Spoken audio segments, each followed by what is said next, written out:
మొత్తం తెలుగుదేశం ఈ అంశాల మీద కూడా ఆయన ముఖ్యమైన వ్యాఖ్యలే చేశారు. ఖచ్చితంగా రాజకీయ ప్రాధాన్యత కలిగిన సంచలన వ్యాఖ్యలు అవి. అమరావతి రెండో దశ పూలింగ్ను మీరు అడ్డుకున్నారా, లేకపోతే అభ్యంతరం చెప్పారంటే, అభ్యంతరం అంటే తప్పకుండా చర్చించాలి కదా అని నేను చెప్పాను.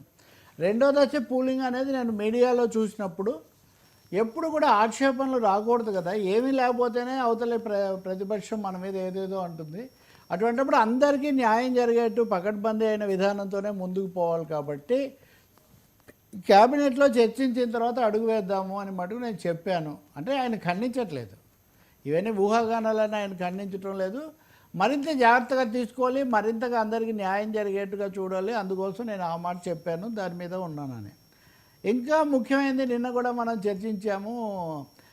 బొలిశెట్టి శ్రీనివాస్ లాంటి వాళ్ళు మాకు మా కళ్ళేలు వేస్తున్నారు, ఆపేస్తున్నారు అని అంటున్నారు కదా, మరి మీరు ఇలా చేయొచ్చు అంటే, సామాన్యంగా నేను అట్లా ఏం చేయను. ఎవరైనా అదే పనిగా హ్యాబిచువల్ అఫెండర్స్ లాగా నెలల తరబడి అలాగే చేస్తే మటుకు దాని మీద తీసుకుంటాను. మామూలుగా అభిప్రాయాలు ఉంటాం, ఆకాంక్షలు ఉంటాం, అదేమీ పొరపాటు కాదు. కానీ ఇలా చేసినప్పుడు మటుకు మేము వెళ్ళాల్సిన పరిస్థితి వస్తుంది. కానీ ఎవరిని ఉపేక్షించే అవకాశం మటుకు లేదు.